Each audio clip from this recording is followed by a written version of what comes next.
കുറച്ചാളെ കൂട്ടി സിനിമാ സ്റ്റൈലിൽ വട്ടത്തിലിരുന്ന് ഒരു മൂപ്പന്റെ കൽപ്പന പോലെ എന്തൊക്കെയോ വിളമ്പി വിവാദങ്ങൾക്ക് തിരികൊളുത്തിയ സുരേഷ് ഗോപിയുടെ കലുങ്ക് സംവാദ പരിപാടിയുടെ ഫലം എന്തെന്ന് ചോദിച്ചാൽ കയ്യിലുണ്ടായിരുന്ന നേതാക്കളെ പോലും നഷ്ടപ്പെട്ടിരിക്കുന്നു എന്നതാണ്.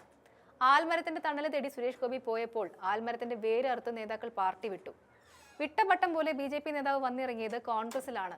കലുങ്ക് സംവാദത്തിൽ പങ്കെടുത്ത ബി.ജെ.പി. പ്രവർത്തകർ അടുത്ത ദിവസം കോൺഗ്രസിൽ ചേർന്നു. തൃശൂർ വരന്തരപ്പള്ളിയിലെ ബി.ജെ.പി. പ്രവർത്തകരായ പ്രസാദ്, രാജശ്രീ, സുമേഷ്, ശാലിനി എന്നിവരും കുടുംബാംഗങ്ങളുമാണ് പാർട്ടി വിട്ടത്. ഈ മാസം 18-ാം തീയതിയാണ് വരന്തരപ്പള്ളി പഞ്ചായത്തിലെ 4-ാം വാർഡിൽ കലുങ്ക് സംവാദം നടന്നത്. സംവാദ പരിപാടിയിൽ ആദ്യാവസാനം പങ്കെടുത്ത ഇവർ 19-ാം തീയതി കോൺഗ്രസിൽ ചേരുകയായിരുന്നു. കേന്ദ്രമന്ത്രി സുരേഷ് ഗോപിയോടുള്ള വിയോജിപ്പാണ് ബി.ജെ.പി. വിടാൻ കാരണമെന്നാണ് പാർട്ടി വിട്ടവർ പറഞ്ഞത്. ബി.ജെ.പി. വിട്ട് ഇതുപോലെ കോൺഗ്രസിൽ വന്നവരാരും തളർന്നിട്ടില്ല. അതിന് ഏറ്റവും വലിയ ഉദാഹരണമാണ് സന്ദീപ് വാര്യർ എന്ന് എടുത്തു പറയേണ്ടതില്ലല്ലോ. സുരേഷ് ഗോപിയുടെ കലുങ്ക് സംവാദം വിവാദങ്ങൾ മാത്രമേ സൃഷ്ടിച്ചിട്ടുള്ളൂ. ഇതൊന്നും എന്റെ പണിയല്ല. സിനിമ ഡയലോഗ് അടിച്ച് സുരേഷ് ഗോപി ഒറ്റയടിക്ക് എയറിലും കയറി. നിവേദനം കൊടുക്കാനെത്തിയ ചേട്ടന് വീട് കിട്ടിയതും കലുങ്ക് വേദിയിലായിരുന്നു. വേലായുധൻ എന്ന വയോധികനെ തിരിച്ചയച്ച സുരേഷ് ഗോപിയുടെ വീഡിയോ വൈറലായതിന് പിന്നാലെ അടുത്ത കെണിയുമായി സുരേഷ് ഗോപി എത്തിയതും ചർച്ചയായിരുന്നു.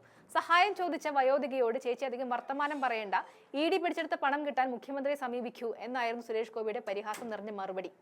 അല്ല, ഇയാൾ ആരെന്നാണ് ഇങ്ങേരുടെ വിചാരം? എത്ര അഹങ്കരിക്കാൻ മാത്രമുള്ള അവസരം ഇയാൾക്ക് കൊടുത്തതും ഈ ജനങ്ങൾ തന്നെയല്ലേ? MLA ആയാലും MP ആയാലും ജനസേവനം എല്ലാവർക്കും പറഞ്ഞിട്ടുള്ളതാണ്. മുൻപ് തോറ്റു തൊപ്പിയിട്ടിരുന്ന കാലത്ത് ബി.ജെ.പിയുടെ താങ്ങും തണലും കിട്ടി MP ആയതുപോലെയല്ല ഇപ്പോൾ. ജനങ്ങൾ തെരഞ്ഞെടുത്തതാണെന്ന ഓർമ്മ വേണം. ഞാൻ ഈ രാജ്യത്തിന്റെ മന്ത്രിയാണെന്ന് സുരേഷ് ഗോപി നിരന്തരം പറഞ്ഞുകൊണ്ടിരുന്നത്. ഈ രാജ്യത്തെ ജനങ്ങളാണ് ഇവരെന്ന് ഓർക്കാത്തത് എന്തുകൊണ്ടാണ്?